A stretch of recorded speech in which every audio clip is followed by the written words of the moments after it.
Okay, everybody, we're going to put the LS engine in the Mazda.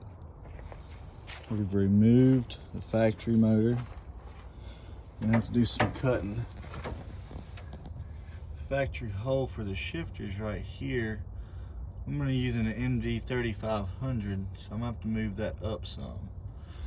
Going to get rid of this, try to put a steering rack in here. So stay tuned.